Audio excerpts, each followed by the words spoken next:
Ang kwentong inyong mapapakinggan ay sinadyang itago ang pangalan ng lugar upang mapangalagaan ang katahimikan ng mga taong nakatira doon sa kasalukuyan. Gary, tumawag ako sa mama mo sa Saudi. Nagpapaalam akong dadalaw tayo sa lolo pueblo mo sa probinsya. 6 na taon na rin kasi simula nung lumipat tayo dito sa syudad ng Davao. Talaga, Tatay Ruben? Namimiss ko na rin po si Lolo at ang mga kaibigan ko ron. Naalala ko po dati sa baryo natin. Napakasaya ron. Lalo na kapag naliligo kami sa ilog ng mga kaibigan kong sina Miguel at Roldan. Tamang-tama. Bakasyon at sakto magpipiesta na rin doon. Kaya malamang ay magkikita-kita kayo ng mga kaibigan mo. At tulad mo, ay ganap na ring mga binata ang mga yon. Excited na talaga ako, Tay. Talaga matutuwa si Lolo Pueblo pagdating natin doon. Abay talagang matutuwa yon, anak. Sa tagal ba naman ng panahon na hindi tayo nagkita-kita? Di ba, Tay? Manggagamot si Lolo Pueblo? Kasi dati, naalala ko ginagamot niya ako tuwing may sakit ako. Tama ka, anak. Bantog na albularyo ang iyong lolo. Kaya pinagkakatiwalaan siya ng mga tao ron. Namana niya ang kanyang pagiging albularyo sa yumao rin niyang ama na si Lolo Binancio. Hindi lang basta albularyo yon, kundi isa ring antingero. Nasa dugo na pala talaga ni Lolo Pueblo ang pagiging albularyo, Tay. Oo, tama ka. Sa katunayan nga nung bata pa ako, mga dekada 60 pa yon, ay may mga aswang na bangkila na namubugad doon sa baryo natin at nagyayanggaw pa ito ng mga ibang taong taga ron. Ngunit dahil sa katapangan ni Lolo Binancio at ng mga kalalakihan ron, ay nagawa nilang puksain ang mga aswang. Totoo pala yung mga kwento na yun, Tay. Akala ko kasi dati kwentong barbero lamang yun dahil wala naman akong karanasan na may mga aswang dun sa baryo natin nung bata pa ako. Kasi anak, hindi ka pa isinisilang ay mapayapa na ang baryo natin. Wala na ang mga bangkila na dati naming kinatatakutan. Tay, ano po ba yung bangkilan? Paano sila nangyayanggaw? Ang bangkila na isang uri ng aswang na nag-aanyong magandang dalaga sa araw. Ngunit may kakayahang maganyong aso o baboy sa gabi. Nangyayanggaw din sila sa pamamagitan ng pagsasalin ng perlas na itim mula sa kanilang bibig, patungo sa bibig ng taong nais nilang hawaan, maging babae man ito o lalaki. At kapag nalunok na ng tao ang itim na perlas na yon, ay magiging kalahi na nila ito. Nako, nakakatakot pala sila, Tay. Akala ko pa naman kwento-kwento lang ang mga aswang. Totoo pala yun. Mabuti na lang di ko sila naabutan. Dahil yan sa katapangan ng yumaong Lolo Binancio ko, at matatawag mo ring lolo mo sa tuhod. Ang astig naman pala ni Lolo Binancio, Tay. Tama ka, Gary. Pero ayon sa kanya, ay may isang bangkilan daw ang nakatakas. Ngunit umalis na ito sa baryo natin at ang hula nila ay baka nasa ibang baryo o probinsya na ito tumutuloy. Ayos rin yun, Tay. At least, di na siya bumalik sa baryo natin at siguro patay na rin yun sa ngayon. Maaaring ganun na nga, anak. Dahil sa 30 taon na rin ang nakalipas. Wala na yun, Tay. Dekada 20 na ngayon Kaya malamang wala nang aswang ngayon. Kita mo naman dito sa syudad ng Davao. Napakarami ng tao at moderno na. Pero ibahin mo ang Davao, anak. Nasa sentro tayo. Kaya malayong-malayo ang sitwasyon natin kaysa sa probinsya. Lalo pat masyadong liblib ang baryong kinabibilangan natin doon. Di katulad dito na maunlad na. Kung sa bagay, pero kahit malayo ang probinsyang yun ay namimiss ko na ang lugar nating yun, Tay. Lalo na si Lolo Pueblo. Excited na po ako sa pagpunta natin doon. O siya, kaya mag-impake ka na at bukas na bukas din ng umaga ay aalis na tayo. Bukas kagad, Tay? Naku, pwede po bang sa susunod na araw na lang? Bukas na talaga, Gary. May lakad pa kasi kami ni Ella mamaya, Tay. Teka, di ba pwedeng ikansila yan? Akala ko pa naman excited ka. Excited nga po ako, Tay. Pero may kasunduan kasi kami ni Ella ngayon. Saka, magpapaalam lang din muna ako sa kanya, Tay. Teka, sino bang Ella? Di ba dati si Mirna ang nobya mo? Ikaw, Gary, ha? Sinasabi ko sa'yo, hindi porket nagbe-20 anyos ka na basta kani-kanino ka lang pumapatol, ha? Nako, Kapag nalaman niya ng mama mo, siguradong tatalakan ka nun sa telepono. Tay naman huwag yun na pong sabihin. Alam mo namang magagalit sa akin yun eh. Saka, kasalanan ko ba yun? Kusang lumalapit sa akin eh. Sa gandang lalaki ko ba namang to? Manang-mana yata ako sa inyo, Tay. Ba? Loko ka talagang bata ka. Yang kapugian mo lang ang namana mo sa akin. Pero yung pagkababaero mo, malamang hindi. Kaya sinasabi ko sa'yo, tigilan mo na yung kalokohan mo ha. Opo, Tay. Saka, wag po kayo mag-alala dahil malaki na po ako. Kaya alam ko na po ang ginagawa ko. Ano siya? Mabuti kung ganon, Gary. Pero di na mababago ang desisyon ko. Bukas tayo aalis. Sige po, Tay. Kung yan po ang gusto nyo. Oh, ano pang hinihintay mo dyan? Panay pantingin mo sa labas. Teka lang, Tay. Hihintayin ko muna si Ella. Magtatampo yun sa akin. Kakausapin ko lang pag dumating na. Tama yun, anak. Mas mabuti na rin nakausapin mo. Total 1 linggo lang naman tayo ron. Sapat na siguro yun para makabanding natin ang lolo mo. 7:00 na ng gabi ngunit hindi pa rin dumarating si Ella. Kaya nag-empake na lang si Gary ng kanyang gamit. Kinabukasan, bukang liwayway pa lang ay gumising na ang kanyang amang si Ruben upang maghanda. At dahil hindi siya nagising, kahit ilang katok na ng kanyang ama, ay kinuha nito ang duplicate ng susi ng kanyang kwarto at saka binuksan ito. Pagbukas nito ng pinto, ay pare-pareho silang nagulat. Ano to, Gary? Bakit nagpapatulog ka ng babae sa kwarto mo? Tay, Tay, pasensya ka na. Girlfriend ko po pala si Ella. Ayaw kasi niyang umuwi kagabi kaya dito ko na lang po siya pinatulog. Ano bang ginagawa mo, Gary? Ang bata-bata mo pa. Paano pag nabuntis mo yan? Di mag-aasawa ka nang wala sa lugar? Nako, siguradong malilintikan tayo sa nanay mo. Baka sasabihin pa nun kinukonsinti kita. Tay, pasensya na tay ah. Hindi na po mauulit. Sige po, pauwiin ko na po siya. Sige, mabuti pa, Gary. At wag na wag mo nang uulitin to ah. Lumabas na noon ang babae habang napapayuko sa hiya. Samantalang si Gary naman ay patuloy na pinagagalitan ng ama. Gayunpaman ay tahimik lang siya dahil ang totoo, hindi lang ito ang unang beses na pinatulog niya si Ella sa kanyang kwarto. Ngunit hindi lamang ito nalalaman ng kanyang ama. Dahil pinapalabas lang niya si Ella tuwing nakaalis na ang kanyang ama papuntang trabaho. Ano pang hinihintay mo dyan? Bilisan mo na nang makaalis na tayo. Sandali lang po tay, maliligo na ako. Dali-daling naligo si Gary at pagkatapos ay nagbihis. Samantalang si Ruben ay patuloy pa rin sa pagtatalak na daig pa ang isang nanay. Nako, pag ikaw, Gary, gusto nang mag-asawa, piliin mo yung matinong babae. Hindi yung basta-basta na lang nakikitulog sa kwarto ng lalaki. Tay naman, wala pa po sa plano kong pag-aasawa. Wala sa plano, wala sa plano. Paano pag nakabuntis ka? Ano, tatakasan mo? Ay, Diyos kong bata ka. Ang aga-aga pa, Gary. Puro sakit na ng ulo ang binibigay mo sa akin. Tay, pasensya na po. Hindi na po talaga mauulit, promise. O siya, sige. Bilisan mo na dyan at makaalis na tayo. Ay, bihira ka. Na-high blood ako sa iyong bata ka. Ito na po tay, tapos na po. O siya, sige na. Lumabas ka na at isasara ko na tong pinto ng bahay. I-check ko lang saglit kung may nakalimutan pa ako. Saktong 7:00 na makaalis sila sa terminal ng Davao City. At pagdating ng tanghali, ay huminto ito sa kainan kung saan sila bumababa upang mananghalian.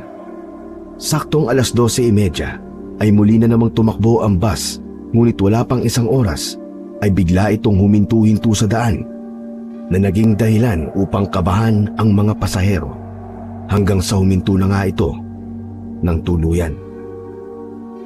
Tay, parang may problema yata. Naku, wag lang sana tayong masiraan, Gary. Dahil tiyak kong gagabihin tayo sa daan. 8 oras lang dapat ang biyahe natin sa bus Wala namang problema tay. Kabisado naman natin ang daan papunta kina lolo Maliban na lang kung may mga harang na aswang sa daan. Wala nang aswang doon. Maliban na lang siguro kung may mga maliligaw. Okay lang kung may maliligaw, Tay. Basta magandang aswang. Loko ka talagang bata ka. Akala mo ba'y nakakalimutan ko na yung kasalanan mo kanina, ha? Tay Ruben naman eh. Di na mauulit yun. Kaya kalimutan niyo na po yun, Tay. Siguraduhin mo lang, Gary, ha? Oo nga po, Tay. Pexman, cross my heart. Itinaas pa ni Gary ang kanyang kamay upang mapakalma ang ama. Maya-maya pa ay nagsalita na ang konduktor ng bus. Inaanunsyo nito ang pagkasira ng makina ng bus. Sinabi pa nitong maghihintay na lang ng iilang minuto dahil tumawag na umano sila ng mekaniko. At kung may bus na darating, ay pwede rin naman daw silang ilipat doon. Hey, matatagalan pa yata to, anak. Yung sinasabi nilang ilang minuto baka magiging ilang oras pa yan. Naku naman, Tay. Doon na lang muna ako sa labas magpapahangin, ha. Grabe, ang init kasi dito sa loob eh. O sige, Gary.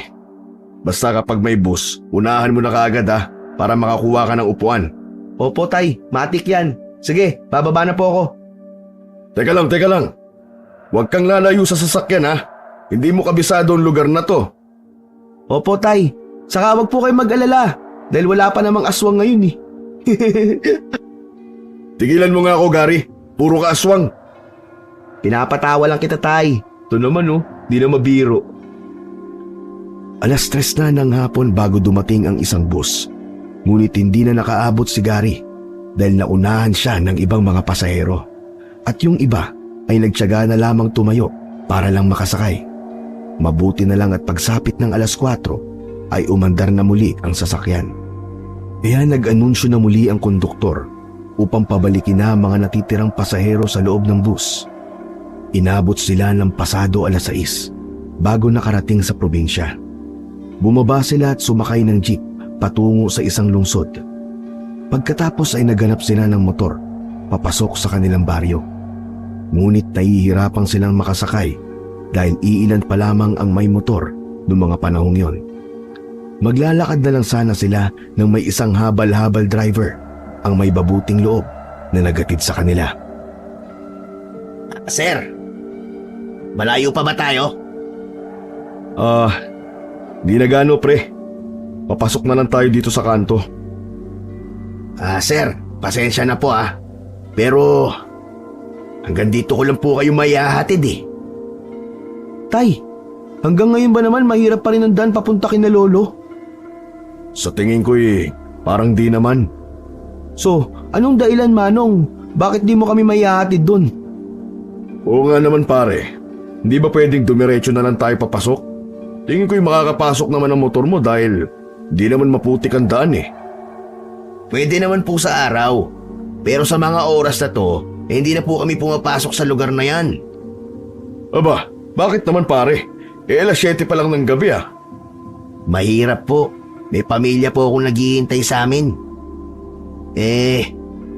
Kung di ko lang po kailangan ng pera para sa panganganak ng asawa ko di ko kayo ihahatid kahit dito sa kanto Pero Manong, sige na po.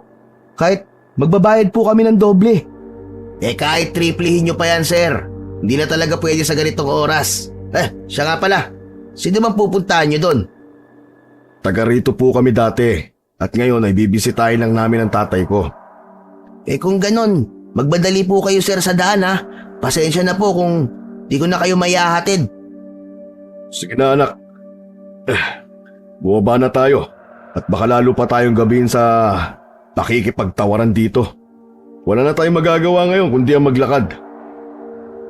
Ay, labo mo naman kabanding, Manong.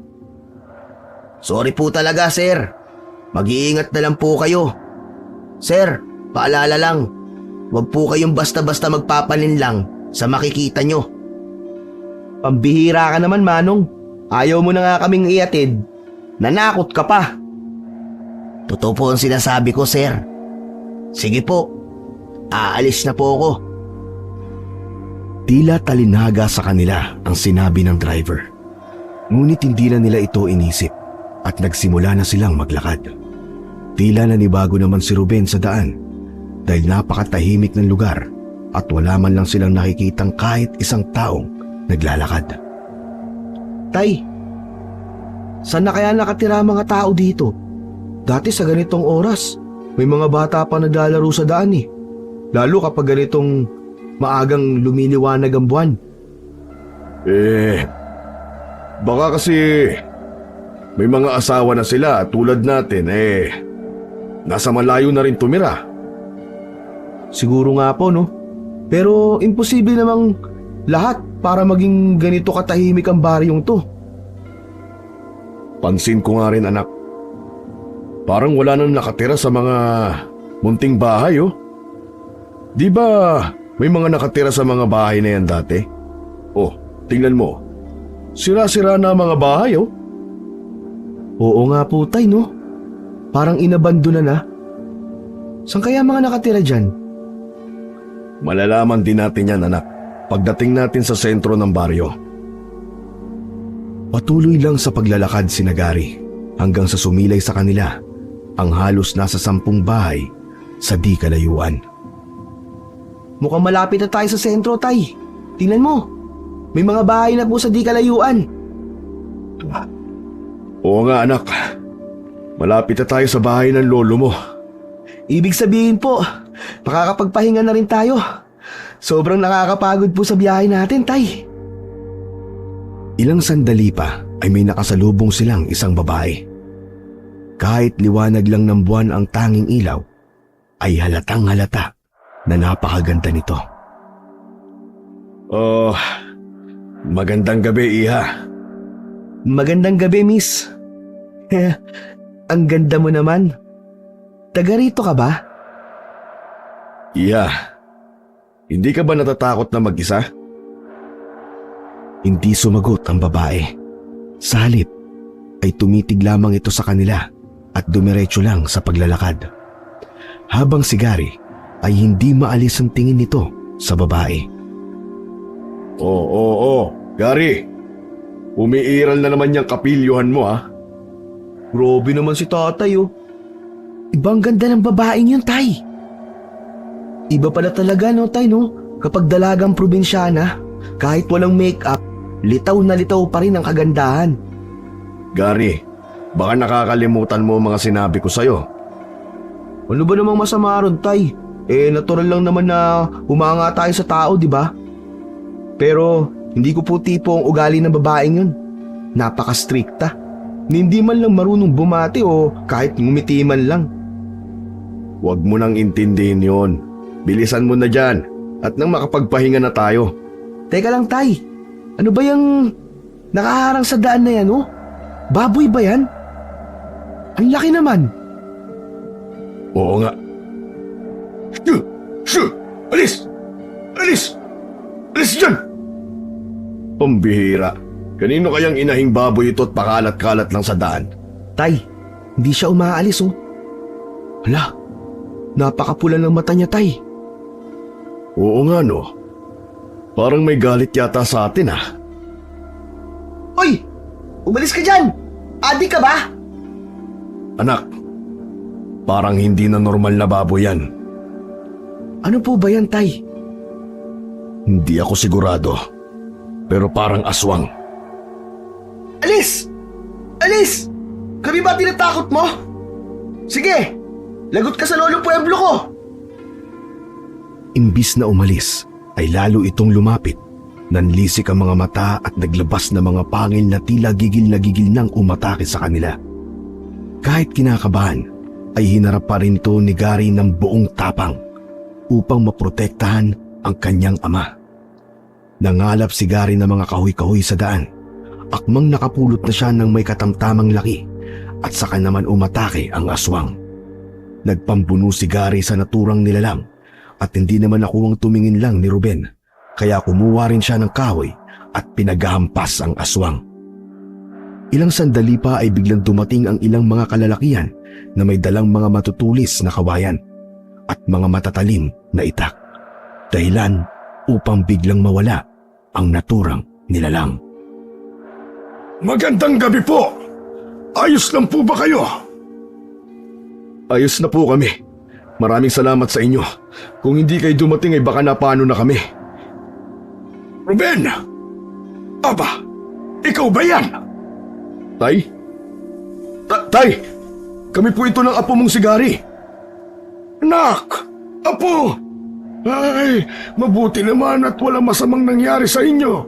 Hindi ko inaasahan na darating kayo sa ganitong oras.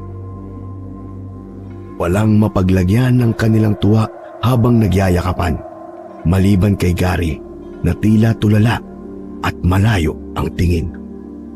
Agad silang dinala ni Pueblo sa kanyang bahay at saka ipinaganda ng hapunan. Habang nasa hapag ay nag-uusap-usap sila.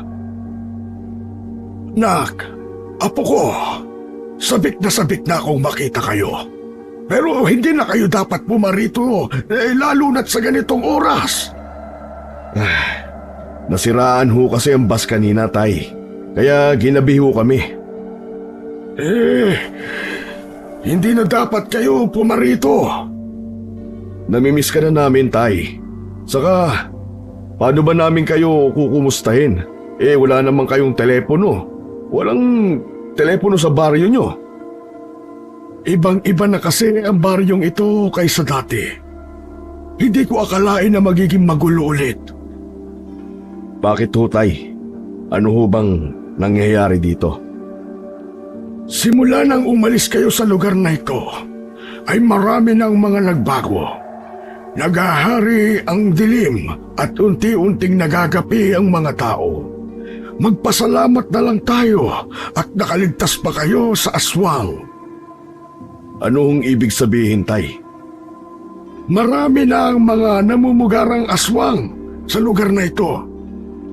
Dito na lang sa bahaging ito ang may mga taong naninirahan at nasa pangangalaga ko sila. Kung ganun ho marami na namang mga aswang dito. Oo anak, tama ka. Isang babaeng bangkilan ang bumalik dito at nagpadami ng lahi. Hinahawaan niya ang ibang taga rito upang makapaghiganti. Kaya huwag kayong basta-basta lumapit sa mga dati niyong kakilala dito dahil ang iba sa kanila ay naging aswang na. Bangkilan, Tay? Yung babaeng aswang na nakatakas dati? Oo. Ito nga anak, si Sylvia. Bumalik siya upang magiganti. Ngunit huwag kayong mag-alala dahil may mga panglaban ako sa kanila.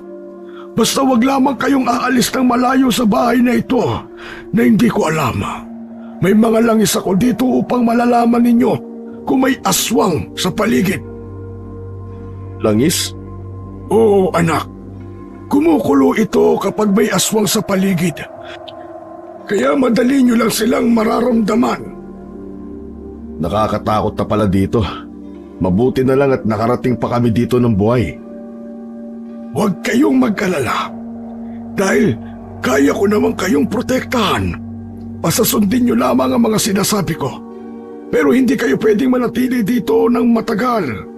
Kailangan niyong bumalik sa inyo upang masisiguro ang inyong kaligtasan. Lalo na si Gary. Bakit po, Itay? Dahil hindi sa lahat ng panahon ay nasa tabi niyo ko. Bukas na tayo mag-usap, Ruben. Ipapaliwanag ko sa iyo ng maayos ang lahat. Opo, Itay. Gary, nakikinig ka ba? Ha? Opo, Tay. Parang tulala ka yata, apo ko. Medyo napagod lang po siguro ko sa nangyari kanina, Lo. O siya, halika kayo dito sa kwarto upang makapagpahinga na kayo. At bukas na natin ituloy ang ating pag-uusap. Sumunod naman si Gary at Ruben. Ramdam na rin kasi nila ang pagod at ang kagustuhang makapagpahinga. Kinabukasan ay maaga silang nagising dahil sa ingay ng mga tao. Bumangon agad sila at lumabas. Ilang sandali pa ay dumating si Pueblo at ang kanyang mga kasamahan na galing kung saan. Tay, ano po bang nangyayari? Nagkakagulo doon sa may kanto, Ruben. Aba, bakit ho? Anong nangyayari, Itay? May habal-habal driver ang natagpo ang patay. Wak-wak ang tiyan. Oh, habal-habal driver? Oo, kawawa nga. Dahil ang sabi ng mga nakakakilala ay buntis pa raw ang asawa nun. Napipilitan lamang daw mamasahero dahil sa kakapusan sa pera. Hindi ho kaya yung nagatid sa amin ni Gary kagabi hanggang kanto? Parang yun na nga, Ruben. Dahil wala namang ibang hinatid dito kagabi kundi kayo lamang. Ang tingin ko ay mas nauna yung inatake ng aswang bago kayo. Kaya pala nung naglalakad kami ay parang may narinig akong sigaw. Ngunit binaliwala ko lang po. Kawawa naman pala yun. Kasalanan yata namin na nangyari sa kanya, Lolo. Hindi nyo kasalanan yun, Gary. Kasalanan nito ng mga aswang na mga hayok sa dugo at laman. Kailangan na talagang puksain ng mga aswang na yan, Itay. Naghahanap lamang kami ng mga kasama ko ng magandang pagkakataon, Ruben. Matagal na namin niyang pinagpaplanuhan. Ngunit, hindi kayo kasali dito. Kaya kailangan niyo nang umuwi sa inyo sa Davao sa lalong madaling panahon. Itay, maaari naman akong tumulong sa inyo. Unahin mo ang kaligtasan mo, Ruben, at lalo na ng apo ko. Ayaw ko may masamang mangyari sa inyo tulad ng nangyari sa nanay mo. Ibig sabihin, Itay, hindi totoong namatay ang nanay ko sa sakit nung maliit pa lamang ako? Hindi, Ruben. Kaya ikaw, ayokong mangyari sa inyo ng apo ko ang nangyari sa kanya. Bakit mo ito'y tinago sa akin, Itay? Dahil ang gusto ko ay magkaroon na ng katahimikan ng inyong isipan. At ngayong alam mo na, umalis na kayo dito ni Gary. Dahil ayokong mapahama kayo. Dahil hindi ko na matatanggap pa, Ruben. Hindi na. Hindi, Itay. Kailangan ko kayong tulungan kung ano man ang plano ninyo. Hindi, Ruben. Kaya na namin ito, maniwala ka. Kami na ang bahala sa baryong ito. At kung maaari lamang ay umalis na kayo mismo ngayong araw na ito. Dahil halos gabi-gabi na silang umaatake. At baka kayo pa mismo ang kanilang pag-interesan at gagamitin laban sa akin. Lo, pwede bang hintayin na lang namin magpiesta? Total, sa susunod na araw naman na yun eh. Wala nang piyesta, Apo. Hindi na tulad ng dati. Maya-maya pa ay nagsidatingan pa ang iba pang mga kasamahan ni Pueblo matapos nilang tumulong sa pag-ayos ng bangkay ng driver. Naroon na lahat ng mga kasamahan nila. Napahanga si Gary dahil halos lahat ng mga kalalakihan ay sumasama pala sa grupo ng kanyang lolo. Kahit mga kaedad pa lang niya, ngunit napansin ni Gary na dalawa sa kababata niya ang hindi niya nakita. Ang pinakamatalik pa niyang kaibigan noon na sina Miguel at Roldan. Pag-alis ng mga ito ay minabuti niyang magtanong sa kanyang lolo. Lolo, nasa na po pala sina Roldan at Miguel? Wala na sila, Apo. Naging biktima na sila ng mga aswang. Nabigani sila sa ganda nito. Una, si Roldan. At makalipas lamang ang ilang linggo ay si Miguel naman. Kaya doon na kami naging alerto. Lalo pat hindi lang dito sa ating baryo nangyayari ang mga ganito. Ngunit pati na rin sa katabing baryo natin. Totoo po ba, Lolo? Kawawa naman pala mga kaibigan ko. Saan na pala ngayon ang mga magulang nila? Wala na sila dito, Apo. Natakot na silang tumira dito. Lalo pa at may mga anak pa silang pinoprotektahan. Kaya ikaw, mag-iingat ka. Dahil mas madali lang para sa kanilang biktimahin ang mga lalaki. Gary, nakikinig ka ba sa lolo mo, ha? Matigas pa naman ang ulo mo. Mapapatay ako ng nanay mo kapag may nangyaring masama sa'yo. Opo, Itay. Pero ang gusto ko talagang mangyari ngayon ay bumalik na lamang kayo sa Davao habang magulo pa dito. Pinag-isipan ko ng maigi ang desisyon kong ito. Kung yan ang desisyon mo, Itay, sumama na lang kayo sa amin. Iwanan na lang muna natin ang lugar na to. Ayoko namang iwang ka namin dito sa ganitong sitwasyon. Huwag kayong mag-alala sa akin dahil may mga kamag-anak pa naman tayo dito. At isa pa, hindi ko rin kayang iwanan ang mga kasama ko sa pakikipaglaban sa mga aswang. Dahil kung gagawin ko yan, ay para ko na rin isinuko ang baryong dating ipinaglaban ng Lolo Venancio mo. Pero Itay, Hindi na magbabago ang desisyon ko, anak. Mananatili ako rito. Kayo ni Gary ang kailangang umalis dito dahil ayaw kong pati kayo ay mapahamak. Hindi sa lahat ng pagkakataon ay mababantayan ko kayo. Kaya hinihiling ko sa inyong sundin nyo na lamang ang kagustuhan ko. sige Itay, kung yan ang desisyon nyo. Pero hayaan nyo muna kaming makasama kayo dito kahit isang araw lang. Sige Ruben, papayag ako. Pero bukas ng umaga ay ipapahatid ko kagad kayo sa lungsod. Sayang Itay, hindi kami makakapagdiwang ng piyesta. Isa pa naman yun sa sadya namin dito. Iba na ngayon, Ruben. Hindi na masaya tulad ng dati. Napapalitan na ng takot at pangamba. Kaya patawarin mo ko, anak, sa naging desisyon ko. Hayaan nyo, ako na lang ang bibisita sa inyo. At kapag maibalik ko na sa dati ang baryong ito, ay pwede na kayong bumalik dito ng walang pangamba anumang oras. Sige ho Itay, nagtitiwala ho ko sa inyo at hindi ko rin kayang mapahamak ang anak ko. Sa ngayon, susulitin ko na lang po muna ang oras ko dito kasama kayo. Sige Ruben, at pasensya ka na. Pakiusap ko rin na habang naririto pa kayo, huwag mong hahayaang lumayo ang anak mo dito sa ating bahay dahil sa tingin ko ay namataan na kayo ng mga aswang. Opo Itay. Natahimik sila saglit dahil sa lungkot. Ngunit binasag naman ito sa biglang pagsabat ni Gary. Lolo Pueblo, pwede bang maligo muna kami sa ilog ni tatay bago kami umuwi? Isa kasi ang ilog sa kinasasabikan ko dito kahit saglit lang po, Lo. Pwede naman. Dahil araw naman ngayon at maraming tao sa ilog ngunit hindi kayo lalayo at kailangan nyong may kasama. Hayaan nyo, nandyan naman ang iba kong mga kasamahan na pwedeng magbantay sa inyo. Salamat po, Lo.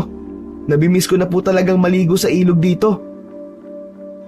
Pumunta agad sila sa ilog dahil malapit lang naman ito. Kahit paano ay naging masaya naman si Gary. Dahil napagbigyan siya ng kanyang lolo. Marami din namang mga tao.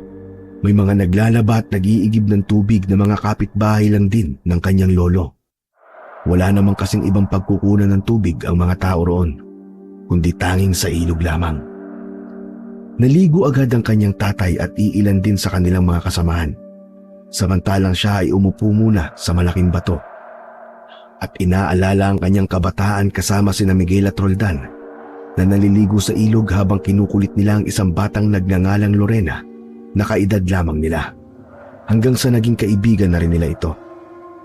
Nagsimula ng malungkot si Gary, ngunit nagulat na lang siya sa biglang pagtawag ng kanyang tatay. Gary, ano pang ginagawa mo dyan? Halika na! Akala ko ba maliligo ka? Mamaya na ho ako, Itay. Parang ginigilaw pa po kasi ako.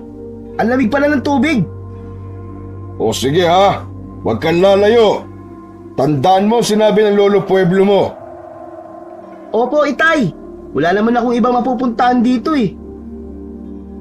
Habang naliligo ang iba, ay nakaramdam ng utos sa katawan si Gary. Naiihi siya, kaya tumayo siya at naghanap ng mapag-iihian sa tabi-tabi. Matapos niyang umihi, ay babalik na sana siya sa kanyang pwesto. Ngunit sa di kalayuan na may malaking puno, ay may nakita siyang napakagandang babaeng sumilip sa kanya. Lalakad na sana siya pabalik, ngunit ngumiti ito sa kanya na tila ba ng aakit. At hindi niya namalayan na ang ngiting yon ay tila hipnotismo upang magdala sa kanya sa kinatatayuan nito. Miss, anong ginagawa mo dito? Maliligo ka rin ba sa ilog? Oo. Pero wala akong kasama eh. Pwede mo ba akong samahan? Pwede naman. Pero teka lang bakit ako? Hindi mo pa nga ako kilala eh. Nakalimutan mo na ba ako? Ako si Lorena. Yung kalaro niyo dati ng mga bata pa tayo. Di ba ikaw si Gary? Oo, ako nga. Pero ikaw ba talaga si Lorena? Siguro dahil pangit ako nung bata pa tayo. Kaya di mo na ako matatandaan. Ako yung naabutan yung laging naglalaba dito sa ilog. Di ba kasama mo nun sina Miguel at Roldan? Siguro, nasa 13 anyos pa lang kayo nun. Lagi niyo pa nga akong kinukulit nun eh. Natatandaan ko naman ang pangalan mo. Pero grabe, ang ganda mo na ngayon Malayong malayo sa dati. Ikaw ba talaga yan? Ako nga ito. Nambobola ka pa eh. Kung ganun, ikinagagala kong magkita tayong muli. Pero nakakalungkot lang. Dahil wala na sina Miguel at Roldan. Maging ako'y nalulungkot din sa kanilang pagkawala. Ngunit kailangan nating tanggapin. Matagal na rin na nangyari yun kaya pwede bang kalimutan na lang natin? Lalo lang kasi ako nalulungkot kapag naaalala ko sila. Sorry naman kung nabanggit ko. Naalala ko lang kasi ang mga kasiyahan natin nun. Tama ka. Pero wag na natin pag-usapan yun. Sige, kung yan ang gusto mo. Salamat. Ngayong natatandaan mo na ako, siguro naman, hindi mo na malilimutan ang mukhang to. Sa ganda mong yan, makakalimutan pa ba kita? Pabiro ka talaga. Hindi Totoo ang sinasabi ko. Lalo ko lang napatunayan na kakaiba talaga ang ganda ng dalagang probinsyana. Di katulad ng mga babae sa syudad na puro makeup lang. Tama na nga yung pambobola mo. Tara, maligo na tayo. Tara, dun tayo. Nandun ang tatay ko. Kasama ang ibang mga kasamahan namin. Doon na lang tayo sa kabila. Nahihiya kasi ako eh. Sige, ikaw bahala. Pero wala bang magagalit? Baka may nobyo ka na eh. Wala. Gusto mo ba? Tayo na lang? Biro lang. Namumula ka naman kaagad eh. Sayang naman kung biro lang. Uy, pero seryoso ka ba na wala kang boyfriend? Sa ganda mong yan? Ano ka ba? Wala nga. Kaya tara na. Agad silang pumunta sa kabilang bahagi ng ilog na kung saan silang dalawa lang ang naroon. Noong una ay nailang pa si Gary sa dalaga. Hanggang sa naging casual na lang ito sa kanya at nagawa na niyang makipagsabayan dito. Maya-maya pa ay inanyayahan siya ng dalaga na pumunta sa bahay nito. Gary, gusto ko bang sumama sa bahay? Teka lang. Bawal kasi akong pumunta kahit saan eh. Yan kasi ang bilin sa akin ng lolo ko. Anong kahit saan? Dyan lang naman kami sa di kalayuan. Aba, nakaka-insulto ka ha? Sa ganda kong to, wala kang tiwala sa akin? Hindi naman sa ganun. Pero ano kasi, sige na nga. Basta, babalik agad tayo Oo nga. Sa kapag nakapunta ka na doon, pwede mo na akong bisitahin anumang oras mo mang gustuhin. Pero sana wag mong sasabihin kahit kanino ha. Kahit pa sa mga kamag-anak mo. At lalong-lalo na sa lolo mo. Nakakahiya kasi. Bakit ka naman mahihiya? Simula kasi nang mawala si na Miguel at Roldan, ay bihira na lang akong lumalabas ng bahay. Akala tuloy ng mga tao dito na lalaki lang ang gusto kong kaibiganin. Ano namang problema dun? Basta, ayoko ng mga chismis na yan Kaya wag mo na lang ipaalam sa ibang tao ang pakikipagkita ko sa'yo. Okay, kung yan ang gusto mo. Salamat ha. Tara na. At nang makabalik ka kagad sa inyo. Nag-aalangan man si Gary, ngunit sumama pa rin ito kay Lorena. Lalo pat ang mga titig ng dalaga ay tila palaging nang uudyok sa kanya. Dagdag pa sa maganda nitong muka na nagpapakaba sa kanyang puso tuwing ito ay kanyang tinititigan. Pagdating nila sa bahay ng dalaga ay wala naman ang mga magulang nito. At tulad ng kanilang napagkasunduan ay umuwi naman kagad si Gary. Sa kabilang banda ay hinahanap na si Gary ng kanyang ama at ng ilang mga kasama nito. Kinakabahan na ang mga ito. Uuwi na sana sila upang sabihin kay Lolo Pueblo. Mabuti na lamang ay sakto ring dumating si Gary. O Tay, saan kayo pupunta? Anong saan kami pupunta? Ikaw ang saan galing at kanina pa kami naghahanap sa'yo. Sus, Tay naman oh. Malaki na ho ako. Hindi na ako mawawala. Saka imposible namang may aswang tirik na tirik pa po ang araw oh. Kahit na, alam mo naman ang kwentong baryo rito, di ba? Baka mapahama ka pa. O siya, sige na po. Sorry na. Tay, bawasan niyo po kasi ang pagkakape para hindi ka aatakihin kaagad ng nervyos. Saan ka ba talaga galing ha? Saan ka ba naliligo? Diyan lang po Tay, sa kabilang bahagi ng ilog. Ang tigas naman talaga ng ulo mo, Gary. Simula ngayon hindi ka na pwedeng humiwalay sa amin ha. Tara, magbihis na tayo na makauwi na. Uwi na sila noon at nakarating ang balita kay Pueblo. Kaya pinagsabihan naman niya si Gary. Ikaw, Gary, hindi ka talaga nakikinig sa amin ng tatay mo. Hindi naman po ako lumayo, Lou eh. Kahit na po. Ay, hala sige. Magpahinga na muna kayo riyan at mag-aahanda lang kami ng kaunti dahil maya-maya ay magsasalo tayo ng ilang mga kamag-anak natin. Dahil bukas ng umaga ay uuwi na kayo. Mas makabubuting makauwi na kayo kaagad. Lo, hindi ba pwedeng pagtapos na lang po ng piyesta? Hindi na magbabago ang desisyon ko, Apo. Mas mabuti na yung wala akong alalahanin dito. Anak, hindi ba't napagkasunduan na natin yan ng lolo mo? Pero Tay, ano kasi Tay eh? Hindi pa po kasi ako nagsasawa dito. Pasensya ka na, anak. Kahit ako ayoko pa sanang umuwi. Pero ang nais lamang ng lolo mo, yung mapapabuti ka, yung mapabuti tayo. Tay, malinaw naman yung usapan natin na hindi tayo lalabas sa gabi. So ano pang dapat katakutan? Hindi mo ba naiintindihan, anak? Naninigurado lang ang lolo mo. Hindi na nakipagtalo si Gary sa kanyang tatay. Sa halip ay umupo na lang ito sa mataas na sopang kawayan sa sala at ganun din ang kanyang tatay. Ilang sandali pa ay nakatulog na si Ruben habang si Gary naman ay palihim na umalis ng bahay. Naglalakad-lakad siya noon sa labas hanggang makalayo siya ng ilang metro sa bahay ng kanyang lolo. Ilang sandali pa'y nakarinig siya ng sitsit. Napabaling ang kanyang atensyon sa may kakahuyan at nakita niya ang pamilyar na muka. Kaya dali-dali niya itong nilapitan. Lorena, narito ka pala? Oo, naglalakad-lakad lang ako. Ah, ganun ba? Mabuti naman nagkita tayo. Di ko pala nasabi sa'yo na uuwi na kami bukas ng umaga. Akala ko ba'y magtatagal kayo dito? Hindi eh. Pinapauwi na kasi kami ni Lolo Pueblo. Ha?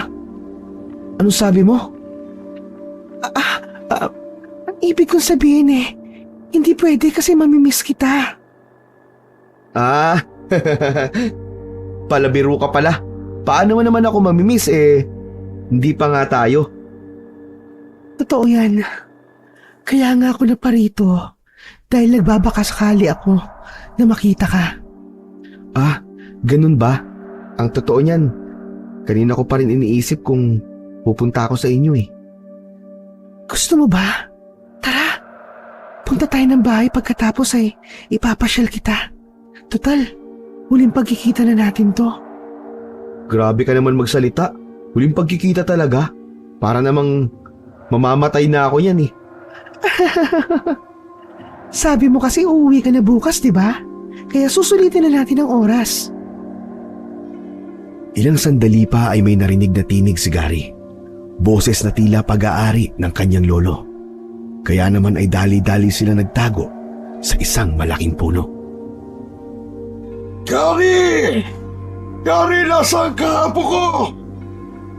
Naku, tinatawag ako ni Lolo. Tsak na pagagalitan ako ngayon nun dahil hindi ako nagpaalam. Teka lang, Lorena ha. Babalik ka dito ha. Hihintayin kita. Paano kung mamaya pa ako makabalik? Basta, pag sinabi ko maghihintay ako, maghihintay ako. Huwag na. Puntahan na lang kita sa inyo. Talaga? Oo, pangako. Dali-daling bumalik si Gary sa bahay na makasalubong niya ang kanyang lolo. Lolo, ano po bang ginagawa niyo rito? Nawala ka kasi sa bahay kaya hinahanap kita. Mahirap na. Baka madali ka pa ng mga aswang.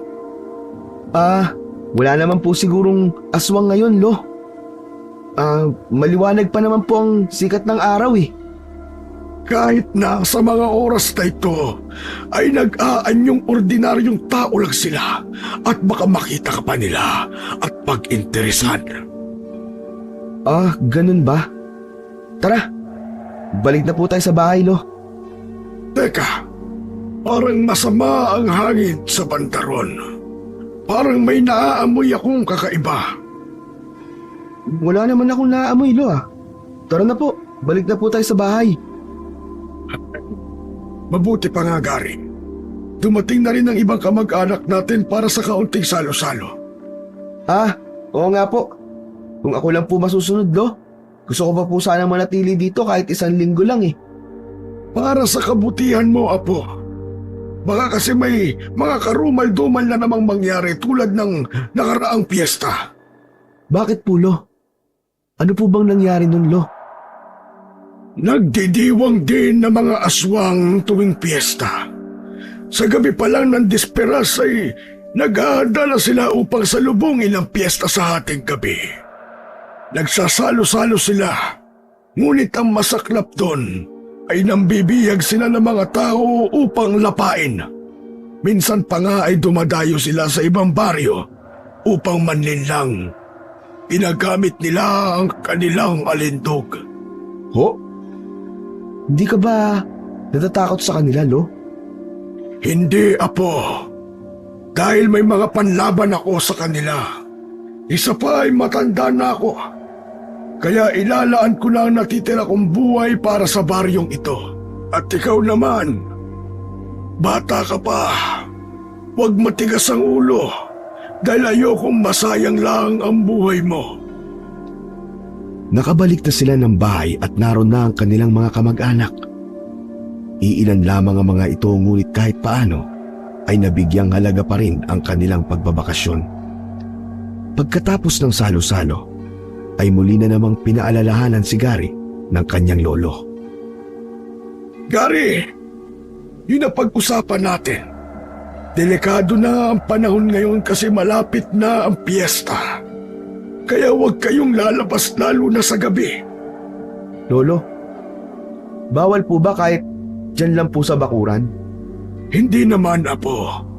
Basta kasama mo lang kami o mga kasamahan ko. Kaya kung aalis ka, magpapaalam ka. Hindi naman po ako aalis, Lo. Mabuti naman, Apo. Ruben, anak, ikaw na ang bahala sa anak. Opo, Itay. Ako na po ang bahala kay Gary. Mas maiging maaga kami matulog mamaya para naman maaga rin kaming gigising bukas. Inagabihan ay maaga nga silang nagpahinga. Samantalang si Gary ay hindi mapalagay sa kakaisip kay Lorena. Naaalala niya ang pangako niya dito. Kaso kanina pa siya hindi makahanap ng tiyempo. 8:00 na noon ng gabi nang medyo tahimik na ang paligid. Dahan-dahang bumangon si Gary upang lumabas. Nakita niyang wala na ang grupo ng kanyang lolo at malamang ay nag-iikot na naman ang mga ito sa buong baryo, tulad ng nakasanayan ng mga ito gabi-gabi. Tuwing naiisip niya si Lorena, ay tila ba may humihila sa kanyang mga paa palayo sa kanilang tahanan. Habang naglalakad, ay narinig na lang niya ang isang boses. Gary! Lorena, nandito ka pa? Oo, bumalik ako dito. Hindi mo kasi tinupad ang pangako mong pupunta ka ng bahay namin. Kanina pa ako naghihintay doon. Pasensya ka na Lorena. Binabantayan kasi ako ni tatay. Ganun ba? Mabuti na lang at nakalabas ka. Medyo nagdadalawang isip nga ako Pero ewan ko ba, di ako makatulog sa kakaisip sa'yo. Parang nagayuma yata ako sa ganda mo. Bulero ka talaga. Tara na, mamasyal na lang tayo. Ang ganda ng buwan, oh. Susulitin natin ang gabing to. Lorena, hindi ba tayo delikado sa mga oras na to? Magtiwala ka lang sa akin. Matagal na ako sa baryong ito. Kaya kabisado ko na dito. Sigurado ka ha? Kung sa bagay, sino ba namang matatakot kung kasing ganda mo lang ang kasama? Umalis si Gary at Lorena. Hawak kamay pa silang naglalakad ng maaninagaw nila na papalapit ang grupo ng kanyang lolo. Lorena, magtago na muna tayo. Narito ang grupo ni Lolo. Baka mamaya, makita nila tayo. Isusumbong nila ako. Baka pagalitan ako ni Lolo. Halika, dun tayo sa may kakahuyan. Dali-dali silang tumakbo papasok sa kakahuyan at nagtago. Maya-maya pa'y nagpatuloy lang sila sa paglalakad. Hanggang sa di na malaya ni Gary ang oras. Nakarating na pala sila sa isang masukal na gubat. Nakaramdam si Gary ng kilabot hanggang lumantad sa kanya ang isang malaking bahay na may bakod na parehong gawa ng purong kahoy. Lorena, mukhang malayo na pala ang narating natin. May isang oras lang naman tayo naglalakad. Halika, pasok tayo sa loob. Teka lang, kaninong bahay ba to? Sa mga kalahi ko. Tara, pasok ka. Hinihintay ka na nila. Hinihintay? Lorena, wala naman sa usapan natin to Ipapakilala kita sa kanila. Di ba dati hindi mo sila nakita? Akala ko ba yung pinuntahan natin dati ay yung bahay nyo? Oo, pero ito ay sa mga kalahi ko. Tara na, nang makilala mo sila. Gising pa ba sila sa mga oras na to? Baka nakakaistorbo na ako dito Hindi nga. Tara na. Medyo kinabahan si Gary. Ngunit wala na siyang nagawa dahil naroon na sila. Pagbukas pa lang ng gate ay nagtaka siya kung bakit pakalat-kalat ang mga itim na aso at itim na baboy sa bakuran. Naalala niya tuloy bigla ang baboy na umatake sa kanila sa daan nung gabing dumating sila. Lorena, bakit ang baboy nyo ipakalat-kalat lang sa bakuran? Hindi ba dapat nasa kulungan sila? Hayaan mo na sila. Hindi naman yan lumalabas ng gate. Tara, pasok na tayo. Pagpasok ni Gary ay agad namang sumarado ang gate. Nabigla na lang siya sa biglang paglapit ng mga baboy at aso sa kanya at inaamoy-amoy siya. Maya-maya pa'y biglang nagpalit anyo ang mga ito bilang mga tao. Lorena! Lorena! Mga aswang sila! Huwag kang matakot, Gary. Hindi ka pa naman nila lalapain ngayon. Maligaya ang pagdating, Gary. Ako nga pala si Sylvia. Teka, ikaw yung sinasabi nila na aswang na bangkilan? Hindi ko na kailangan ipakilala ang sarili ko. Dahil kilala mo na pala ako. Ikaw din yung babaeng nakasalubong namin nung gabing dumating kami. Ibig sabihin, ikaw din yung aswang na umatake sa amin. Tumpak, Gary. Pati ikaw, Lorena. Aswang ka rin ba? Hindi pa ba klaro? Pasensya ka na, Gary. Napag-utusan lang ako ni Sylvia na daling ka dito. Nang sa ganon, ay makaganti kami sa lolo mong albularyo. Masyado na kasi siyang pakialamero. Lorena, pauwiin mo ko. Dahil kung hindi, natitiyak kong hahanapin kayo ng lolo ko. Walang kwenta ang lolo mo. Hindi niya kami matutuntun dito.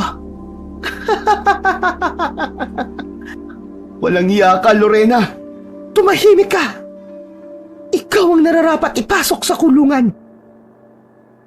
Ipinasok si Gary sa isang kulungan na kahit madilim pa ay naaaninag pa rin niya na may 5 kulungan pa ang naroroon at parehong may mga biyag sa loob.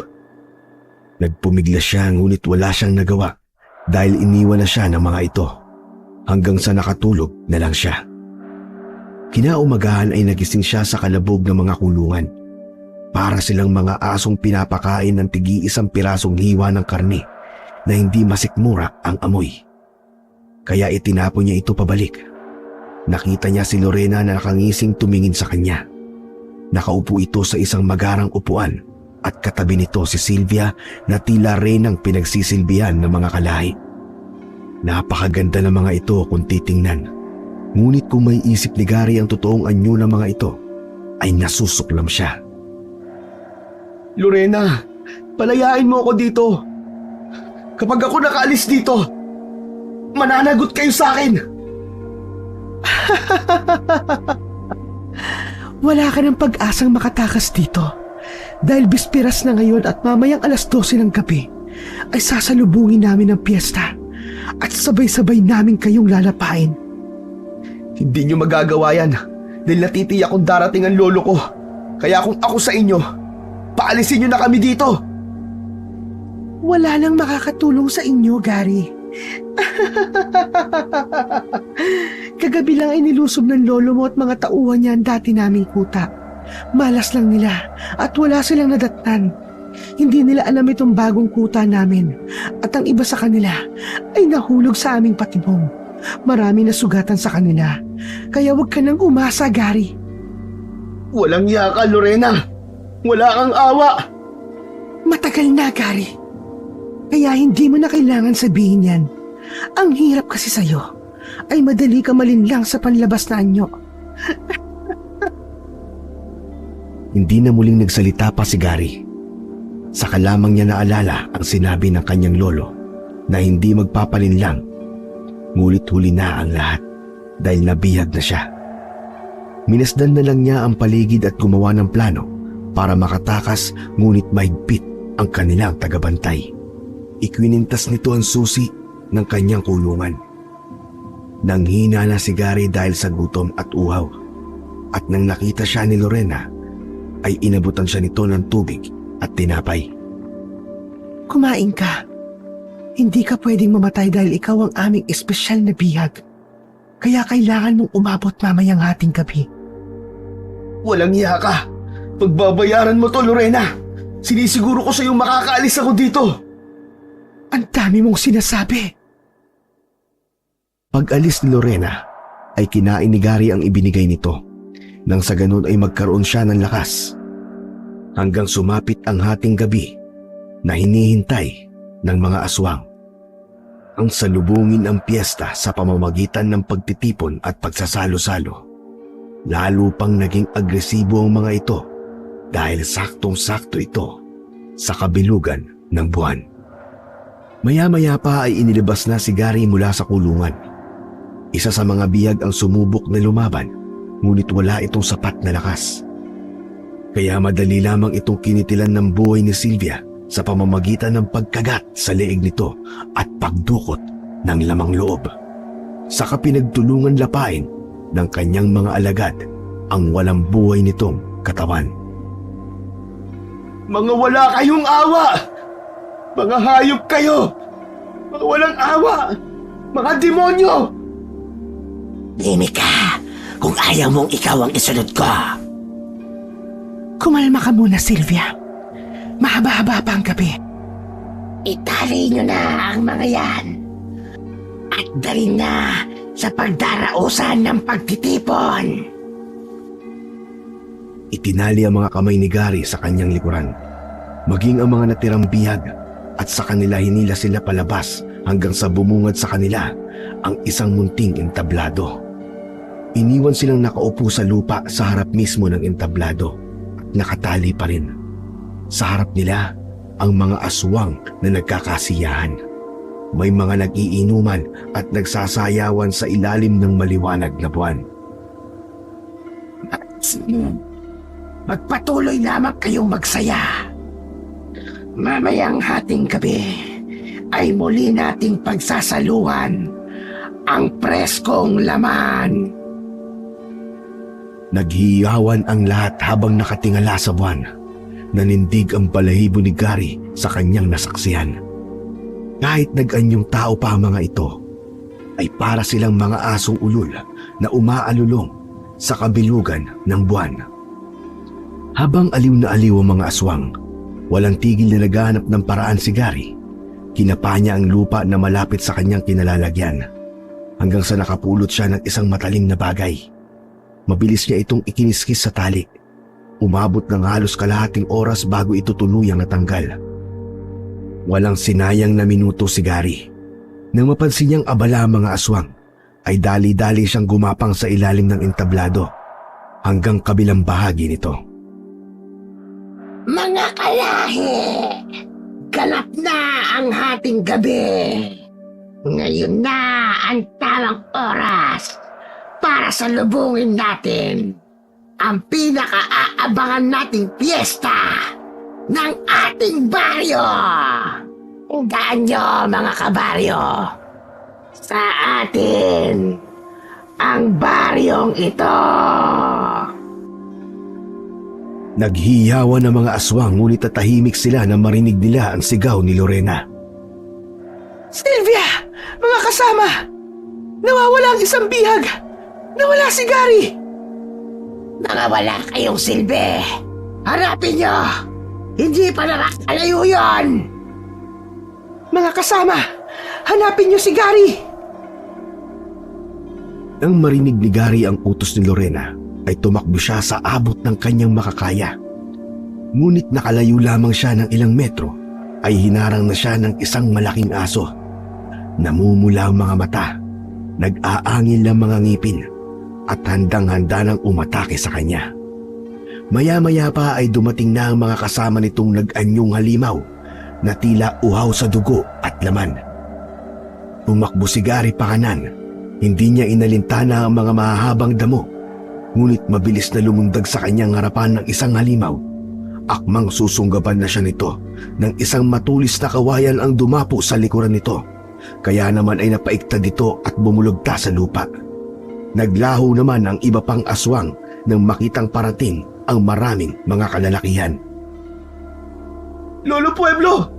Kayo ba yan? Oo, apo. Hindi kami tumigil ng tatay mo sa paghahanap sa iyo. Alam ko pong darating kayo, Lolo. Anak, mabuti't ligtas ka. Sinabi ko na kasi sa iyong huwag kang lalabas ng bahay eh. May nakapagsumbong sa amin na po na kasama mo raw si Lorena. Kaya dali-dali namin kayong hinanap ngunit hindi namin kayo naabutan. At matagal pa bago namin nalaman na nandito ang bago nilang kuta. Hindi mo ba alam, apo, na matagal ng aswang ang babaeng yun? At siya ang pumatay sa mga kaibigan mong sina Miguel at Roldan. Kung ganun po, nalinlang po pala ako ni Lorena, Lo. Pero mamaya na po tayo mag-usap. May mga kasama pa po akong biyag na nangangailangan po ng tulong.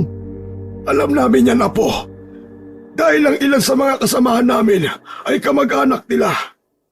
Kung ganun po, ano pang hinihintay natin? Sumunod po kayo sa akin, Lo. Babalikan natin ang mga kasama ko bago pa sila lapain ng mga aswang. Anak, baka hindi mo kayanin. Pwede kitang ipatid sa bahay at kami na ang bahala sa mga kasama mo. Hindi, Tay. Sasama po ako sa inyo ni Lolo. Kung gayon, apo, dalhin mo tong punyal na tanso. Makakatulong ito sa'yo. Salamat po, Lo. Mga kasama, tayo na! Ito na ang panahon upang puksain ang mga aswang! Sumunod naman ang mga kasamahan ni Lolo Pueblo. Ilang sandali lang ay naroon na sila sa kuta ng mga aswang. Nadatnan nilang nagkakagulo ang mga ito. Patayin ang mga natitirang bihag bago pa sila makatakas. Ikaw, Lorena, hanapin mo si Gary. Siya lang ang paraan upang makaganti tayo sa albularyong pakialamero. Oo, Sylvia. Ibabalik ko si Gary dito. Sa galit ni Sylvia ay nagpalit anyo ito bilang isang bangkilan. Isa sa mga biyag na lalaki ang kanyang nilapitan at kinagat ang leeg. Hindi pa ito nakontento at dinukot pa ang puso nito. Pagkatapos ay tumila ito sa buwan at umungol ng nakakakilabot. Kayo na ang bahala sa ibang yan. Tapain niyo upang magkaroon kayo ng sapat na. At pagkatapos ay tumulong kayong hanapin si Gary.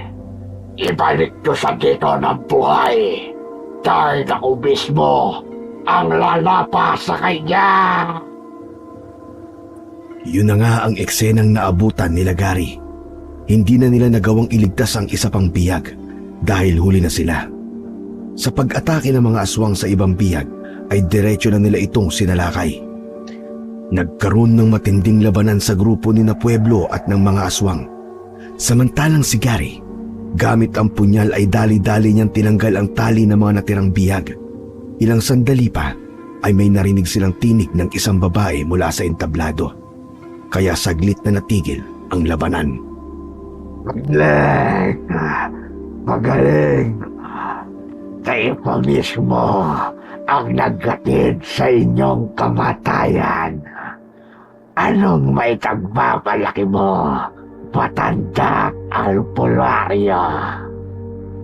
Ang dami mong sinasabi matanda at kulubot na aswang na nagtatago sa magandang anyo! Tumahimik ka, matanda! Di ba't totoo na matanda ka na at kulubot, Sylvia? Mas matanda ka pa sa akin ng ilang dekada para tawagin mo akong matanda. Alam kong ikaw lang ang nakatakas ng lipunin ng mga tao at ng tatay kong albularyo ang inyong buong angkan sa dati niyong pugad. Kaya niyanggaw mo ang mga tao sa baryong ito upang makaganti at makabuo muli ng lahi. Papatid kita, Pueblo! Inuulit mo lang ang kasaysayan, Sylvia. Ngunit sisiguraduhin ko sa pagkakataong ito ay wala nang matitira ni isa sa inyo. Sa galit ni Sylvia ay muli ito nagpalit anyo bilang isang bangkilan.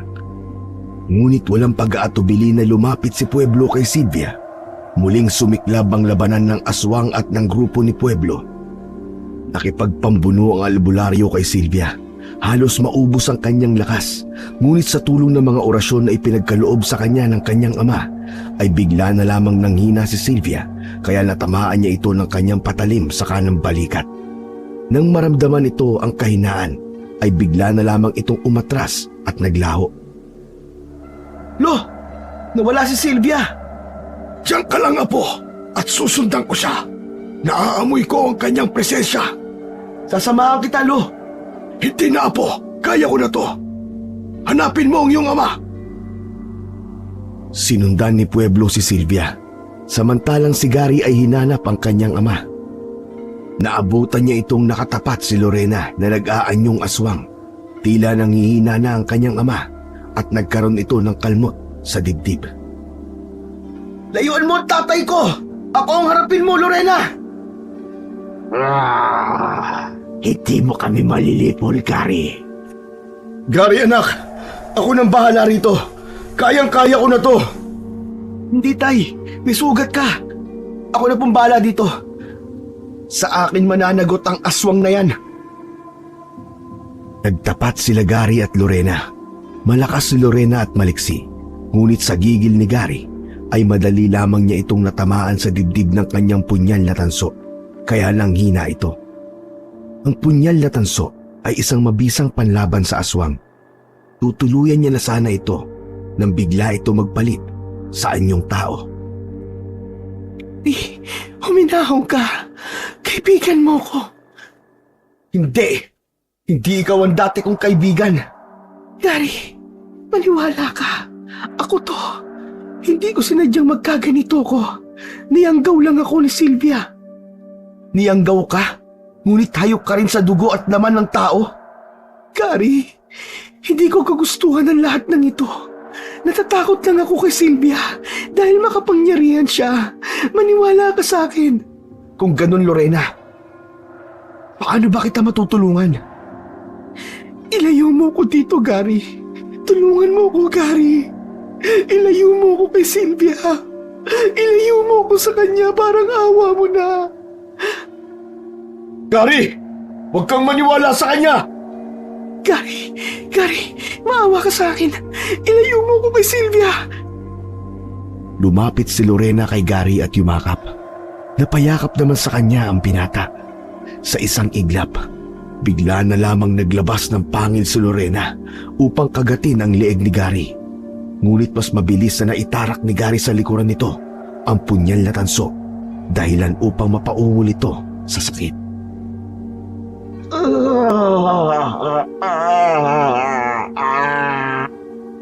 Walang iya ka, Gary. Patawad, Lorena. Ngunit hindi na ako muling magpapalinlang sa'yo. Lalo pa nang nalaman kong ikaw pala ang pumatay sa aking mga matatalik na kaibigang sina Miguel at Roldan. Hinugot ni Gary ang punyal sa likod ni Lorena at itinulak ito dahilan upang bumulagta siya sa lupa. Nang makita niyang gumalaw pa ito, ay muli niyang itinarak ng paulit-ulit ang punyal na tanso sa kaliwang parte ng dibdib ni Lorena, dahilan upang tuluyan na itong malagutan ng hininga. Walang tigil ang labanan sa pagitan ng grupo ni Lolo Buelo at ng mga aswang. May mga ilang nasugatan at nasawi sa kanilang grupo, ngunit mas matindi at nananaig pa rin ng kanilang gigil upang puksain ng mga aswang hanggang sa unti-unti itong nauubos. Maya-maya pa'y tumakbo si Gary papunta sa kanyang lolo. Lolo! Lolo! Nakita mo na ba si Sylvia? Nagtatago lang siya, Apo. Pero hindi siya makakalayo. Sugatan na ang aswang na yun. Alam kong narito lang siya sa paligid. Nararamdaman ko, malapit lang siya.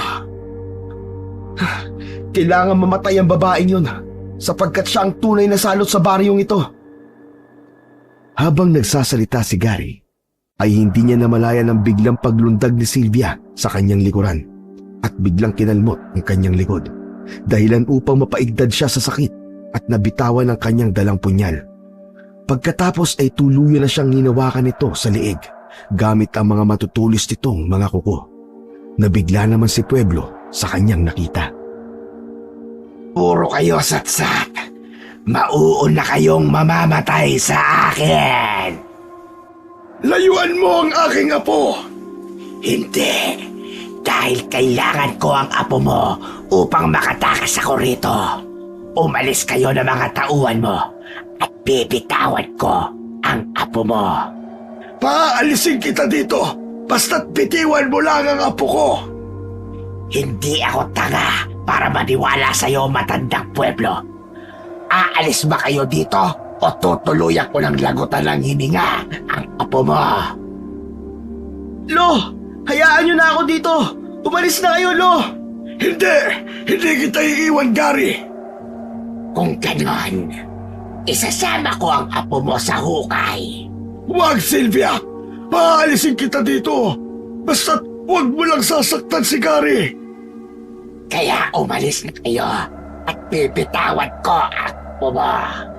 Sige, Sylvia. Hahayaan kitang makatakas. Pero sisiguraduhin mo lang na walang masamang mangyayari sa aking apo. Sige, umalis na kayo. Huwag kayong mag-alala.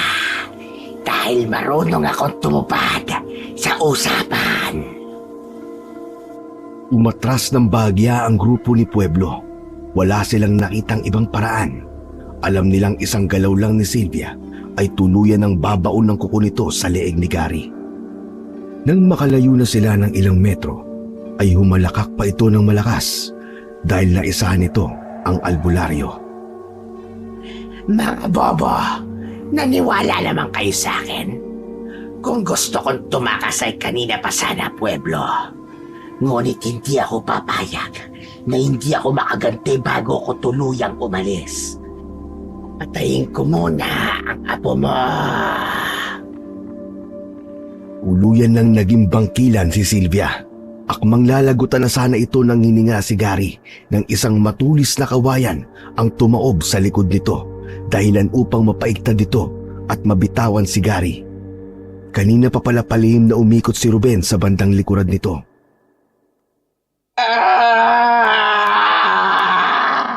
Walang yaka! Babalikan ko kayo! Nagawa pang hugutin ni Sylvia ang kawayan sa kanyang likuran at saka lumundag papalayo. Hinabol naman nila ito at naabutan nila itong nangingisay sa lupa. Papaslangin pa sana ito ng mga tao, ngunit pinigilan sila ni Ruben. Hayaan niyo na siya. Dahil hindi na siya mabubuhay pa. May laso nang nilagay ko sa kawayan na ginamit ko sa kanya. Magaling, Ruben. Hindi ko akalain na naisipan mo yan. Pinlano ko po lahat ng yan, Tay. Dahil hindi ako papayag na makabiktima pa sila uli ng maraming tao.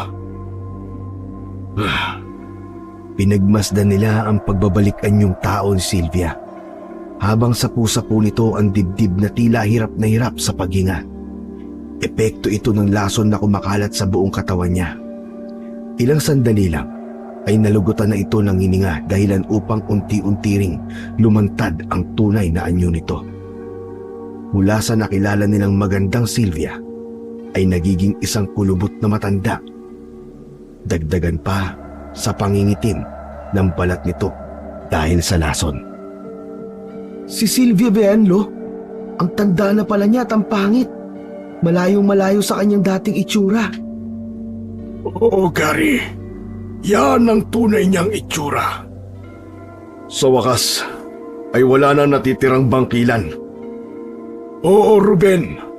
Nagtagumpay ka sa pagpatay kay Sylvia. Akalain mo yun? Ikaw lang pala ang makakapatay sa huling bangkilan? Ginawa ko yun, Itay, upang mailigtas ko ang anak ko at may paghiganti ang pagkamatay ni Inay. Nakakalungkot lang dahil dalawa sa ating mga kasama ang nasawi at nalapa. Tanggapin na lang natin na hanggang doon na lamang ang buhay nila. Ang mahalaga ay naipamalas nila ang kanilang katapangan. Matapang kayong lahat na sumama sa akin. Ipinagmamalaki ko kayo. Mga kasama, nagtagumpay tayo. Naiganti na natin ang ating mga mahal sa buhay. At hindi lang yun, maibabalik na natin sa dating normal ang ating baryo. Salamat sa inyong katapangan at walang tigil na pakikipaglaban para sa ating mahal na baryo. Naghiyawan ng mga kasamahan ni Lolo Pueblo, at kahit namimilipit si Gary sa dulot ng kalmot ng aswang na si Sylvia, ay tila nananaig ang kirot sa kanyang puso.